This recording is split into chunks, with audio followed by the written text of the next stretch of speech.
Assalamualaikum warahmatullahi wabarakatuh dan selamat malam pemirsa. Senang sekali saya Rafika Mustakimah Wardah kembali menjumpai Anda dalam program Perempuan Bicara. Seperti biasa selama 60 menit ke depan kami menemani Anda tentu saja akan membahas tema yang menarik dan juga hangat diperbincangkan akhir-akhir ini. Dan tema kita pada edisi hari ini terkait harga-harga melejit, warga menjerit. Celebes People, sepekan terakhir harga komoditas pangan di Sulawesi Selatan khususnya di Kota Makassar ini mengalami kenaikan. Seperti misalnya contoh di salah satu pasar tradisional di Kota Makassar yakni Pasar Terong untuk komoditas cabai keriting, kemudian cabai merah, cabai rawit mengalami kenaikan dan juga bawang merah mengalami kenaikan hingga 100% dari harga awal yakni Rp30.000 kini naik menjadi Rp60.000 per kilogramnya. Hal ini juga menyusul misalnya untuk gas LPG 12 kg dari harga Rp195.000 kini naik menjadi Rp220.000. Nah, di studio kami telah menghadirkan dua narasumber yang kita ajak berdiskusi terkait dengan tema kita pada hari ini, harga-harga melejit, warga menjerit. Ada Ibu Dr. Rahmawati Haruna MSI selaku sosiolog dan juga ada Ibu Gerhanita Syam SE sebagai Women in Entrepreneurship. Saya ingin menyapa pertama Ibu Rahmawati Haruna. Sehat Bu ya? Alhamdulillah. Sehat. Saya juga ingin menyapa Ibu Hani. Sehat? Sehat. Alhamdulillah. Baik, sebelum kita membahas terkait tema kita pada edisi hari ini, kita lewatkan informasi berikut ini.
Sepekan terakhir harga bawang merah mengalami kenaikan hingga 100%. Sebelumnya dibanderol dengan harga Rp30.000 per kilogramnya, kini menjadi Rp60.000 per kilogramnya. Salah satunya terjadi di pasar tradisional Terong, Kecamatan Bontoala, Kota Makassar, Kamis sore kemarin. Kenaikan tersebut disinyalir akibat kurangnya pasokan dari petani ke pedagang pasar. Selain itu, harga bawang merah asal Bantaeng dan bawang merah asal Kupang juga mengalami kenaikan signifikan. Sebelumnya dibanderol dengan harga Rp25.000 per kilogramnya, kini dibanderol menjadi Rp50.000. Salah satu pedagang Asrul mengaku kenaikan tersebut mempengaruhi daya beli masyarakat. Sebelumnya biasanya membeli 2 kg, kini hanya 1 kg saja. Sekarang bawang merah di sini 3 macam. Ada bawang Bantaeng dia 50-an per kilo, ada bawang Bima dia 60 per kilo. Ada Kupang dia 55 per kilo. Tapi yang sebelumnya itu harga berapa Pak? Kalau normal, kalau Bantaeng dia normal paling tinggi 20-an. 20 sebelum naik itu Pak? Ya, sebelum naik. Sama Bima. Paling tinggi dia 30.000. Tapi yang lain itu Pak, kan ada 3 tadi. Semua naik. Berbeda dengan bawang putih yang mengalami penurunan harga. Sebelumnya Rp26.000 per kilogram, kini menjadi Rp20.000 per kilogramnya. Rusma Wandirara, Celebes TV.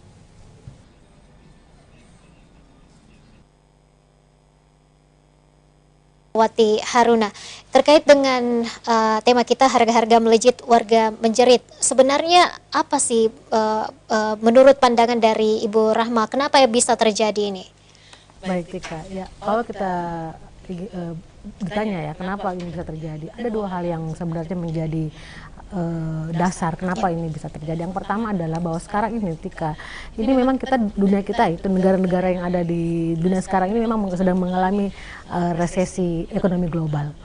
ya, resesi ekonomi global itu dirasakan oleh semua negara, apalagi memang pasca pandemi semua negara itu memiliki atau merasakan tekanan ekonomi yang sangat kuat. Jadi sekarang mereka memproduksinya kurang, tapi meningkatkan harga-harga yang akan dilempar ke pasaran dunia gitu. Jadi itu sangat mempengaruhi. Corona kemarin ini sangat mempengaruhi ekonomi dunia, termasuk kita di Indonesia.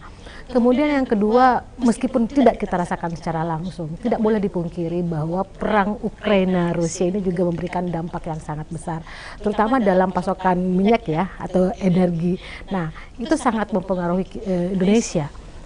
Meskipun kalau kita mengatakan tidak mendapatkan dampaknya secara langsung, tapi kita melihat bahwa dua negara ini adalah dua negara yang memproduksi energi yang sangat besar. Nah, karena Rusia adalah salah satunya yang memiliki energi yang besar, sehingga dia menahan distribusi minyak di berbagai negara, sehingga kita juga mendapatkan impact dari apa yang dilakukan oleh Rusia tadi, sehingga sekarang ini kita merasakan harga energi naik, harga minyak naik, harga gas juga meningkat gitu kan, dan sangat dirasakan oleh masyarakat kita secara langsung di pasar kita di Sulawesi Selatan, khususnya di Kota Makassar. Dan kenapa ini kemudian menjadi sesuatu hal yang sangat miris ya, kalau dikatakan harganya meroket, kemudian membuat masyarakat itu menjerit. Ya itu tadi, karena ekonomi global itu menjadi dampak, atau kita merasakan dampak ekonomi global itu, dan masyarakat kita kemudian merasakan harga yang meroket, daya belinya berkurang, sehingga tentu saja yang merasakan ini tentu ibu-ibu yang sangat banyak mendapatkan impact-nya, karena harga komoditas pangan, kemudian gas tadi yang dirasakan cukup tinggi, itu membawa perubahan yang sangat signifikan, di mana sebenarnya kita ini sementara pemulihan ekonomi karena adanya masa pandemi kemarin yang cukup mempengaruhi kekuatan atau kestabilan ekonomi keluarga. Oke, jadi Ibu Rahma melihat ini bahwa karena adanya resesi ekonomi global. Oke, saya kemudian ke Bu Hani. Menurut pandangannya kenapa ini bisa terjadi, dan bagaimana tanggapan Anda dengan kenaikan kebutuhan pokok di Makassar khususnya? Ya, jadi menurut saya ya seperti yang dibilang sama beliau sama itu betul adanya, bahwa terjadinya dengan adanya krisis global ini yang mendunia, itu sangat dampaknya berefek kepada masyarakat, di mana semua harga barang, harga nilai jual beli dan segala sesuatu yang berdampaknya itu sangat besar sekali pada saat pandemi. Nah, ini zaman sekarang ini waktunya kita bagaimana upaya kita khususnya pemerintah untuk membenahi semua ini. Jadi mungkin diperlukan kebersamaan, kerjasama antara pemerintah dan masyarakat. Oke, saya kemudian ke Ibu Rahma. Apakah Anda melihat bahwa ini mungkin hanya musiman karena Idul Adha kemarin, atau seperti apa Bu Rahma melihat itu? Ya, Tika, saya membaca dari beberapa artikel dan kemudian penelitian kecil yang dilakukan oleh ekonomi kita, bahwa sebenarnya pada triwulan pertama di tahun 2022 ini memang daya beli ekonomi masyarakat kita sudah menurun. Iya, sudah menurun. Jadi masyarakat kita memang itu daya ekonominya sudah menurun, ditambah dengan berbagai krisis ekonomi global kita yang sekarang ini menimpa kita, itu juga berdampak sampai sekarang. Saya melihat bahwa berbagai dugaan atau prediksi ke depan itu, ini persoalan krisis ekonomi global ini akan masih terus berlanjut, masih akan terus berlanjut. Jadi kita mungkin masyarakat kita harus lebih sabar lagi, karena krisis ini nampaknya akan masih terus berlangsung. Kita akan merasakan dampak-dampak yang sebelumnya sudah ada sejak awal tahun 2022. Jadi disebutkan bahwa memang daya beli masyarakat kita sudah menurun, dan ada juga dampak ekonomi global tadi, termasuk perang Rusia dan Ukraina yang mungkin dikatakan apa hubungannya, tapi ternyata itu sangat berdampak karena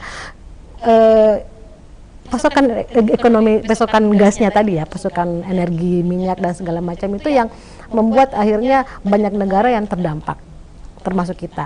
Dan kita pun akhirnya menaikkan harga minyak kita, Iya. ya harga minyak, ada BBM kita, harga gas kita gitu kan, yang akhirnya juga sangat dirasakan oleh masyarakat dan tentunya tidak langsung serta-merta bisa keadaan ini bisa berubah gitu kan, kita harus menjadinya by proses. Oke, saya kemudian ke Bu Hani. Sebagai seorang perempuan dan ibu-ibu yang tentu saja merasakan dampak langsung dari kenaikan beberapa kebutuhan pokok ini, seperti apa tanggapan Anda? Ya, dari efek dari kenaikan harga ini sangat buruk ya. Buruknya kenapa? Karena kasihan ibu-ibu rumah tangga yang ada, yang bagaimana mereka untuk menghidupi keluarganya, untuk yang kita tahu bahwa bawang, cabai itu adalah kebutuhan yang tidak ada di rumah. Karena kita makan pasti pakai bawang, pakai cabai. Nah, kalau harga itu yang dimana kebutuhan keseharian kita yang kita makan itu naik, bagaimana dengan orang yang betul-betul dalam hal ini kita harus mencari solusi. Jadi kenapa saya bilang pemerintah dan masyarakat harus bersinergitas, harus kerjasama, karena kita harus mencarikan solusi bagaimana caranya supaya harga-harga barang tersebut bisa diturunkan, dan bagaimana kreativitas ibu-ibu yang ada untuk membantu pemerintah, khususnya petani ya, supaya hasil-hasil bumi yang ada di Indonesia ini khususnya bisa hasilnya lebih bagus lagi dan harga juga tidak membuat kita menjerit. Oke, jadi pada intinya bahwa pemerintah ini harus mengambil solusi-solusi jitu begitu ya untuk menstabilkan harga-harga di pasaran. Betul. Baik, saya Ibu Rahma dan juga Ibu Hani, nanti kita akan lanjutkan setelah pesan-pesan berikut ini. Tetap bersama kami di Perempuan Bicara.